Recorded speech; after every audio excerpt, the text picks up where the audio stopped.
Hello, everyone. It is noon, so we will get moving here. Before we get started, I want to talk about a few housekeeping things. Video and audio is muted for everybody, but chat is still open, and those chats come directly to me. So throughout this presentation, if you do have questions, please let me know. I'll try to answer as many as I can. I don't want to keep everyone here for 2 hours, so I'll try to stay out of as many rabbit holes as I can. But we'll get started here. Let me share my screen. Okay, so are you doing enough? Is the title of the presentation today. I thank you all for being here and willing to learn more on how to protect yourself.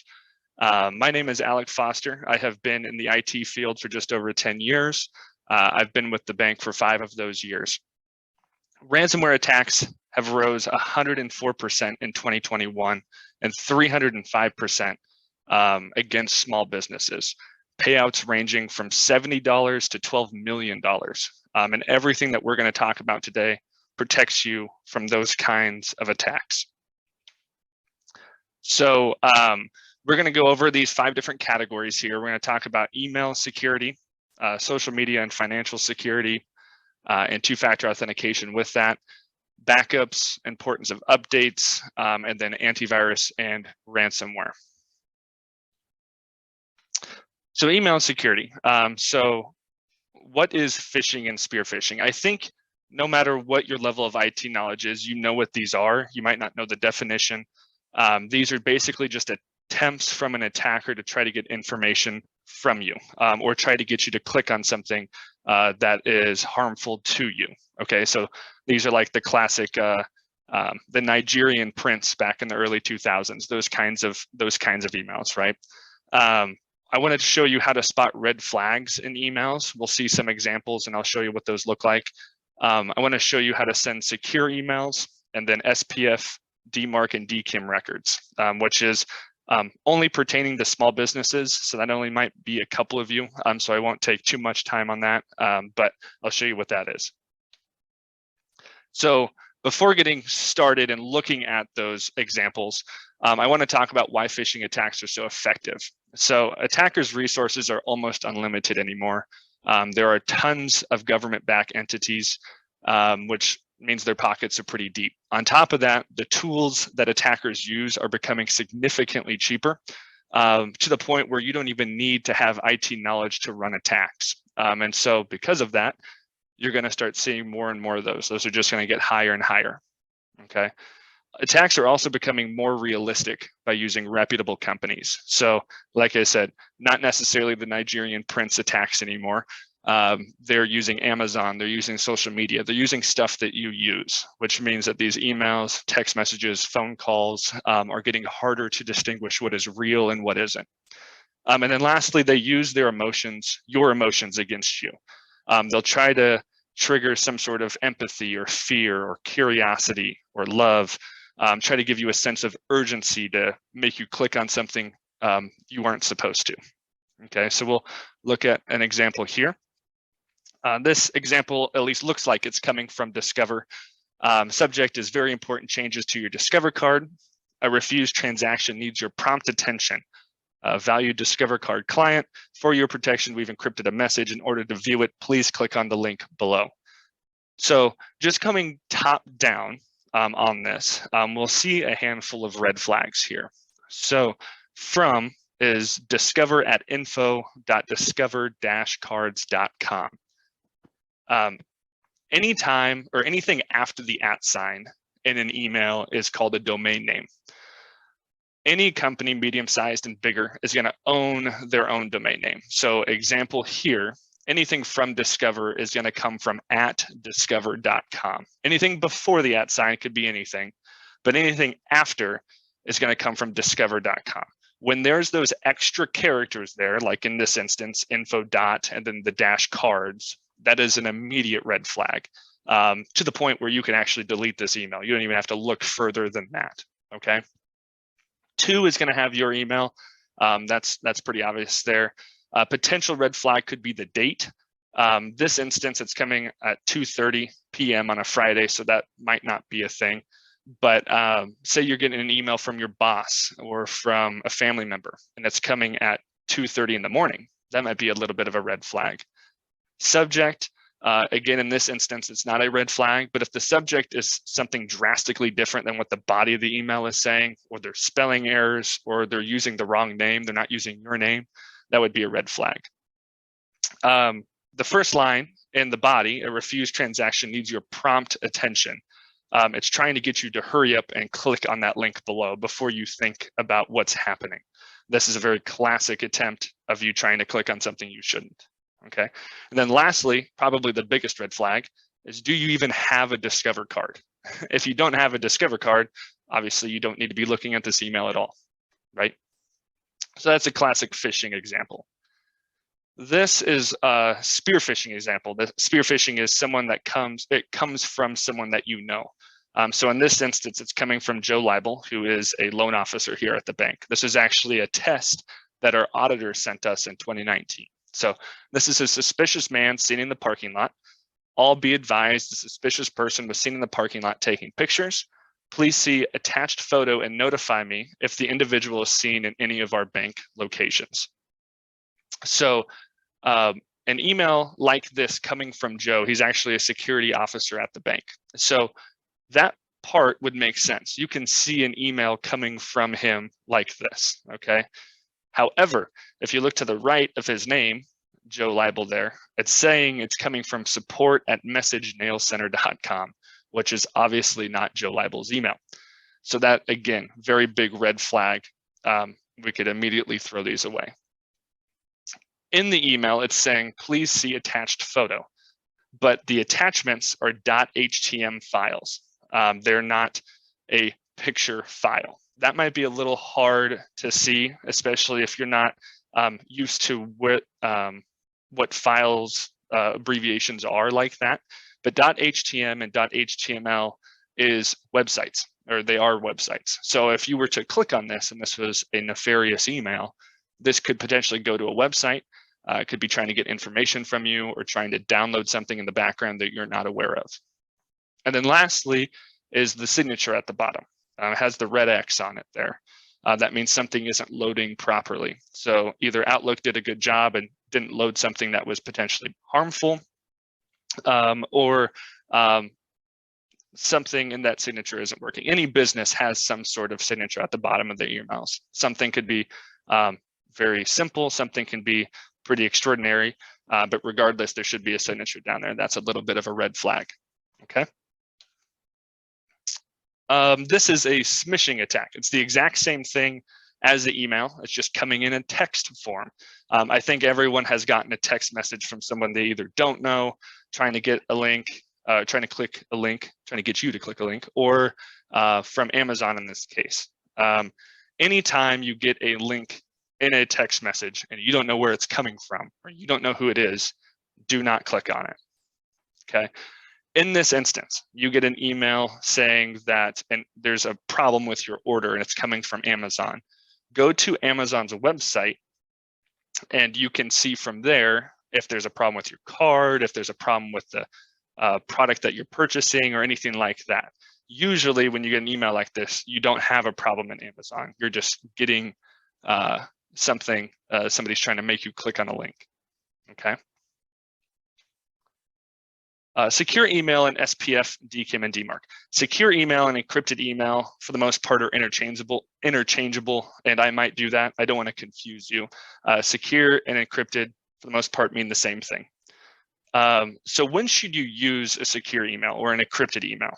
Anytime you have customer or personal information, account numbers, tax information, social security numbers, anything that you wouldn't want to go out into the world, right?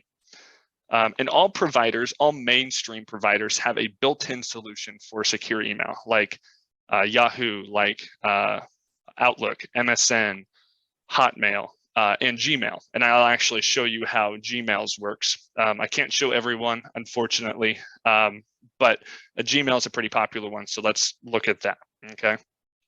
So how to send a secure email. This is me sending myself a secure email here. So you put in the person's email address, the subject, and then what's in the body. At the bottom, you click on the lock down there. That's confidential mode, is what that's called in Google. You can set an expiration date for the email. I wouldn't recommend anything longer than a month. A week is what was default here. And then I would recommend an SMS passcode. That's just a text passcode that gets sent to the recipient of this email. Now you see at the bottom, content expires August 1st in this instance. You can click send. You put the phone number of the recipient in there, and then you click send. So this is from the recipient. This is what I see now when I sent that to myself. I see that there's an encryption coming from Flatwater Bank. That was there. It would be whoever is sending that to you up there. You click on view the email. It notifies you that it's going to send a passcode, and it's sent to me on my cell phone. And then I just put in the 6-digit code, and then I can see the email. Okay, it's that simple. That is a lot of steps there though. And this is probably one of the easiest ways to do this. What you can do is if you're sending this to a company, such as a financial institution or a law office or your tax person, and they need you to send them something that is confidential, you can ask them to send you a secure link, because more likely than not, they have a third party. They have like a Zix or a Proton Mail or a Zoho or a Citrix or something along those lines that makes it extremely easy for you, the customer. Okay, they send you a secure link. All you have to do is click and drag the files over, and they'd get the notification that you have submitted files to them. That makes it a lot easier versus having to go through all those steps in Gmail. Lastly, I want to talk about SPF, DKIM, and DMARC. Again, this might only pertain to one or two of you, but this provides a security if you own your own domain name and your email. So for example, for Flatwater, we own our domain name. So our emails are, my email is afoster@flatwater.bank. It's not at gmail.com, for example, okay? What that does, if you have SPF, DKIM, and DMARC set up properly, no one can spoof that email and it gets to a customer. Okay, so nobody in the world can send an email that looks like it's coming from me except for me. So if anybody tries to do that, it just immediately goes to quarantine and you never see it as the recipient. Okay, what happens when that comes? So we'll go back to the original phishing email. Up at the top, it has @info.discover-cards.com. It has to do that because Discover has their SPF, DKIM, and DMARC records set. So nobody can send an email from discover.com. So it takes a lot of training as a user of email to make sure that you're looking at where stuff is coming from. If there is a weird wonky domain name like this info.discover-cards.com, that is a very big red flag, okay? With that being said, that is the first part. If anybody has any questions, I don't see anything in the chat right now, but if you do have some questions throughout, please throw stuff up there. I'll do my best to answer them. But with that being said, I'm going to move forward to the next section here, which is two-factor authentication. So two-factor authentication is essentially a second password that sits on your phone, on your cell phone. This could be a call, this could be a text message, this can be an app. Apps can be like Google Authenticator or Microsoft Authenticator or Authy or Ping ID. There are tons of different apps out there that do the exact same thing. If you don't know or think of an example of two-factor authentication, most financial institutions now force you to set that up. If you have the Flatwater.bank app or the Flatwater app, we force you to set that up ahead of time, okay?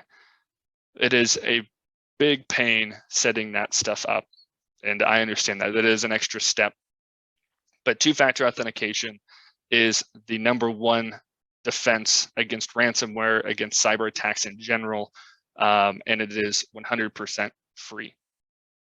Okay, so I would recommend two-factor authenticating absolutely everything you can. Financial stuff, emails, social media, all the social media accounts that are mainstream, you can, whether that's TikTok or Facebook or Twitter or Instagram, YouTube, you can two-factor authenticate those, okay? As an example, most attacks happen overseas, from a North Korea, from a Russia, from a China, Nigeria, anything, any of those countries kind of just bulk attack the United States, the UK, and others. Someone would have to know your username to get into your account. Pretty easy to find. That's pretty public. Someone would need to know your password, which is a little bit more difficult, but data breaches happen all the time. So it's not impossible that they would know your password. They would also need to have your cell phone in order to get in. If I am in China, I am not sitting next to you by your phone, okay? And I cannot hack your text messages or phone calls to hear what's going on, okay? Even if I was in the same town as you, it would be hard to steal that phone for a second to get into accounts, okay? So this is, not only is this free on most websites, probably all the mainstream ones, this is the #1 attack defense for those attacks. With that, want to be careful on social media. This is easily the best form of information farming for attackers, especially if you are an overposter online. If you like to post information, like to post pictures, what have you, this is the easiest way for attackers to find information. Sensitive information, making sure that you aren't posting that stuff online. That would be obviously social security numbers and passwords, but that can also be anything that's on the right here with this picture. These are a lot of mainstream security questions that are set up on websites. And when you set up a website for the first time, you always are asked security questions, right? These are kind of default security questions. So if you post these online and someone's trying to hack your account and you don't have two-factor authentication set up, they can just find that information on social media, okay? So make sure that you are not over-posting online. The other thing is making sure not to talk to fake people, not to get what they call catfished, right? There are some pretty obvious ones. I'm pretty sure I've been talked to by my grandma about life insurance 3 different times. And it hasn't actually been my grandma. It's someone who's stealing her identity for that case, okay? But for real fake people, there was a story in the New York Times about 3 years ago of people from Nigeria acting like military veterans, going into Facebook pages where there are widowers of military veterans, and basically acting as they are all together, and eventually getting these poor people to send hundreds or even thousands of dollars to them, their life savings. And that's money that you can't get back. So make sure that you are, if you are talking to people online, don't be giving information away, especially people that you don't know in person, okay? Any questions with any of those 2 categories?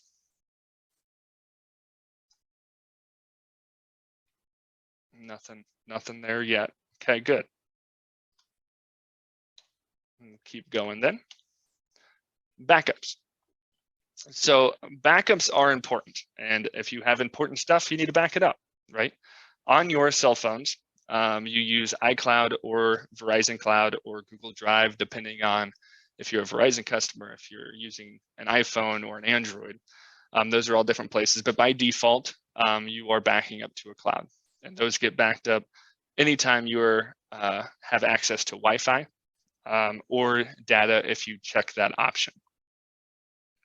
If you ever get a notification that your cloud storage is getting full, you need to make sure to fix that problem immediately, because if it is full and you have a weekend with family and you take a bunch of pictures and you accidentally drop that phone into the lake, those pictures are gone, okay? There's nothing more heartbreaking than having a computer blow up and not having it, or it being completely gone and people have lost pictures of their kids or their grandkids, and we can't get them back because they weren't in the cloud, okay? So any of these options are fine here listed, Google Drive, OneDrive, and Dropbox. are kind of the big ones. There are a lot of companies out there that can do this. Just make sure your cloud is not full. How often you should back up, like I said, by default, your phone and your iPad, your tablets do that. If you are a business, I would say at least daily, just to be safe. You might be able to go weekly if you don't house a whole bunch of information. But I would say daily, especially if you're using products like a Veeam or a Datto or Citrix or Shadow Protect or anything like that, that is a product just solely for backing stuff up. Okay. Importance of updates. So I don't think this is going to be news to anybody here. Importance of updates, obviously fix security flaws in your product. This could be with anything. This can be your Android phone, your iPhone, your laptop, your computer, your refrigerator if it's connected to the internet, okay? Always do updates to protect yourself, okay? Updates also fix bugs in the software, so things that aren't working as intended. They protect you or protect your data in the process of a possible data leak. They protect you from others that aren't up to date, and they also give you the newest features available, okay? An example of why updates are so important, there was an attack called the WannaCry attack in 2017 in Europe. It took over about 150 institutions in 20 other countries in the UK or in Europe. And there was an update 6 months prior. If they would have just been completely up to date, that attack would not have happened. Okay, that's just an example of making sure that you are fully up to date. Okay, and antiviruses. So why antiviruses are still needed today? I think that part is pretty obvious on why they're still needed, but you're not seeing the antiviruses on your Mac laptop or on your cell phones because they're already built into the background. They're kind of an afterthought for you, right? They only work as good as those updates that you're doing. If you are not updating your device properly and quickly, those antiviruses would also have problems protecting you, okay? If you are a Windows computer, if you're a Windows user, anything after 8.1, so 10 or 11, Windows Defender is a great product for you. You do not need to spend $60 a month or a year on Norton or McAfee or Avast or any of those products, okay? The antivirus that you have with Windows Defender is great. Again, as long as you are doing updates in a timely manner, okay? There are third-party antiviruses that you can get for your cell phones and your tablets. As long as you aren't doing anything crazy like downloading apps off of away from the Play Store, away from the App Store, you do not need to have any of those extra antiviruses on your phones. Okay, any questions with those? I think I went through 3 there. None? Okay. Going next to ransomware. So I used ransomware a few times. Again, I think you know what it is. You might not know the term. So ransomware is just a type of malware. Malware is just malicious software. So any type of virus, any type of worm, Trojan, ransomware is another one of those products. Ransomware essentially gets into your computer or into your network and locks everything up until you pay said ransom. And again, like I said from before, those can be anywhere from $70 to multiple millions of dollars to get that stuff unlocked for you, okay? Make sure that the best way to defend yourself is everything that we've talked about up to this point, okay? Making sure you're not clicking on emails that you are not supposed to. Making sure that you're not clicking on attachments or links inside of emails or on your cell phone. Making sure you have 2-factor authentication set up on anything that is online so that your account doesn't get taken over, okay? Making sure that you're not over posting on social media. Making sure that backups are up to date, that your computer is up to date and that you have an antivirus on your device that is protecting yourself. Okay, I see that we have got a question here. Did I understand that antivirus is not needed on iPhone? Yes, that is correct, as long as you are updating your phone every time it pops up saying it has an update. They have iPhone and Apple have a antivirus already built into the back end. You don't see it as a user. You don't see it on Androids either as a user, but it is running in the background. Again, it depends on you having to update the computer or update your phone itself. Okay. All right. What to do if you think you've been hacked? Bank product that we have called Cyber Scout is a great tool that we provide to customers that helps you in an event you've had your identity stolen. However, if you have been hacked on your device, that might be something completely different. First, understand that it can happen to anyone. It might feel embarrassing to come and talk to an IT professional that something has happened. And in full disclosure, we send test emails like what I have shown you monthly to the bank. I am the person that sends those to the bank, and I've actually clicked on one or two of those. So I know it's coming and I still do it. So it is still possible for anyone to click on something they weren't supposed to. Okay. The biggest thing to do is making sure you bring that to your local IT professional. Okay. There's a couple in Gothenburg. There's a couple in North Platte, Kearney, especially for the Ansley listeners now. Kearney is a good place for that. According to IBM, on average, there's 280 days between clicking on something and finding and containing the average cyber attack. Okay, so if you have something in your computer, a lot of times it does not show itself for months. And so when it does, you don't know where it came from. Okay, and then it becomes very hard to fix. So if you do click on something or you allow somebody in your computer, make sure that you talk to your local IT professional and make sure that you are safe. Okay, so cybercrime on average costs individuals and businesses $2.9 million every minute worldwide. And because that is so lucrative, that isn't going to go away. This is just going to become a bigger problem. And so we need to be as aware as possible, making sure we're not clicking or posting something that we shouldn't, and making sure we have two-factor authentication set up everywhere. With that being said, I open it up to a Q&A. If anybody has any more questions here, I will love to at least take my shot and answer those.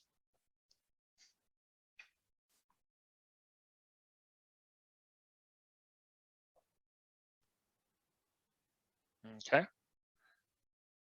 Well, if not, guys, thank you very much for attending.